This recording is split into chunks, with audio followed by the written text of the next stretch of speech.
Welcome back to History Guys podcast on current wars and conflicts around the world. Today we're going to look at the wars on multiple fronts in Syria, wars and conflicts.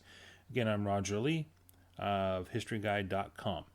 So the week ending with July 24th, 2020 has seen an escalation of fighting and conflict in Syria on multiple fronts, including the intercept by an American warplane of an Iranian airliner over Syria, the fact that Israel has killed some top Hezbollah militants in Syria, and that prompted an exchange of fire between Israeli forces and the Syrian military. Also, near daily confrontations occurred in Syria between U.S. and Russian forces. That situation is becoming increasingly complex and dangerous for all. And an American soldier was killed in Syria this week. The circumstances are a little bit murky, according to what the Pentagon is telling us, but it apparently was a vehicle incident, and we'll talk a bit more about that when we get there. So, in addition to the U.S.-Iran and U.S.-Russian tensions, the tensions between Russian and Turkish forces in the northwestern Idlib region of Syria are continuing to grow, as Russian airstrikes on pro-Turkish Syrian militias take place against the backdrop of a new Russia-Turkey tension in Libya, and also in the Caucasus region, as Armenia, a Russian ally, and Azerbaijan, a Turkish ally, face off. Russia has military bases in Armenia, and Turkey shares a border with that country. And Turkey and Armenia are traditional enemies, and Russia and Armenia are allies. So we'll keep an eye on that also. So to summarize and put a timeline on it, what's been going on in Syria here this month. Let's start with looking at mid-July. Russia launched airstrikes on anti-Assad targets as the Syrian military launched a ground offensive. So this has been going on. This has been going on off and on now for a while, and Turkey is supporting certain groups of anti-Assad rebels who are basically under Turkish protection. So Turkey's not been directly involved in this current round of fighting in that area, but they have been involved in the past, so it could happen again. Plus, as mentioned, there's tensions between the Russians and the Turks in Libya as well. So on July 20th, moving a bit further south in Syria, Israeli forces conducted missile strikes in the Damascus area targeting Iranian, Hezbollah, and Syrian bases. Syria reported several Syrian military casualties as well as Iranian and Hezbollah dead. Reminder, Hezbollah is the Shiite Lebanese militia that is very close to Assad and is a longtime enemy of Israel. And so when Hezbollah moved into Syria to aid Assad in his war against multiple rebel groups, Israel took notice and is very concerned about Iran, Syria, and or Russia transferring heavy weapons to Hezbollah forces in Lebanon.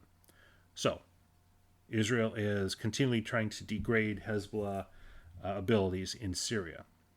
So in response to that, on July 24, Israel reported rocket fire on Israeli positions in the Golan Heights area from inside Syria. Israel reported no casualties, but did say an Israeli military vehicle and a building were damaged. Israel responded, as they always do, in this case with helicopters firing on 3 outposts in Syria's southern Quneitra area with anti-tank guided missiles.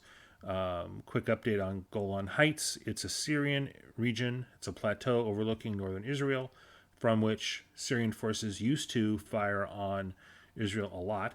Then in 1967, there's a big war between Israel and the Arab nations. Israel conquers the Golan Heights and has been in control of it ever since. Syria claims it's still Syrian territory. Israel now claims it's Israeli territory. And every now and then, Syrian or Hezbollah or some other group fires into Israeli-occupied Golan.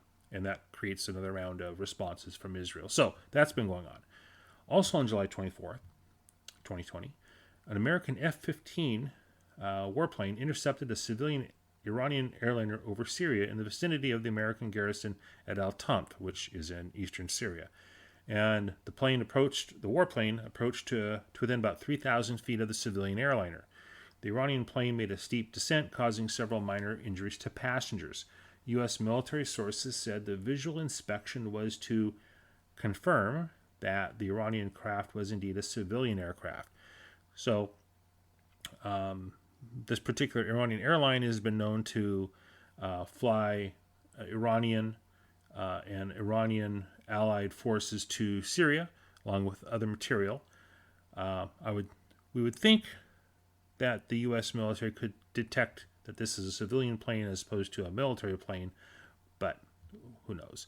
Now, a little bit of history between the U.S. military and the civilian Iranian airliners in 1988 during the Iran-Iraq War, and also the so-called tanker war between Iran and the U.S. Navy.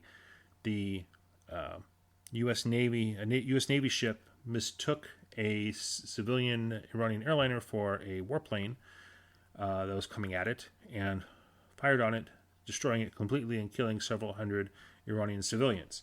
So any type of U.S. military and Iranian civilian airline incidents is fraught with danger and bad memories. So going back a bit, on July 21st, an American soldier died while on patrol in Syria. The official announcement from the Pentagon said that the death was not caused by enemy action, but that the death was still, quote, under investigation. In a statement from the military, it says that Sergeant Brian Cooper Mount, age 25, from St. George, Utah, died as a result of a vehicle rollover accident while conducting reconnaissance operations July 21st, 2020, in eastern Syria. It says the incident is under investigation. Sergeant Mount was assigned to the 1st Squadron, 73rd Cavalry Regiment, 2nd Brigade Combat Team of the 82nd Airborne Division based at Fort Bragg, North Carolina. So an American soldier gave his life in service to his country. The circumstances of his death are not being publicly made known, if they are known. But this American fatality in what's being called a vehicle rollover does come on the heels of news that became public on social media recently that Russian troops in Syria have been acting aggressively toward American troops and vehicles. And there's a video that has been publicized on Twitter by Brett McGurk, someone who's been involved in the U.S. government in the past. And this video shows Russian military vehicles rushing up very quickly on some parked U.S. vehicles on a Syrian country road.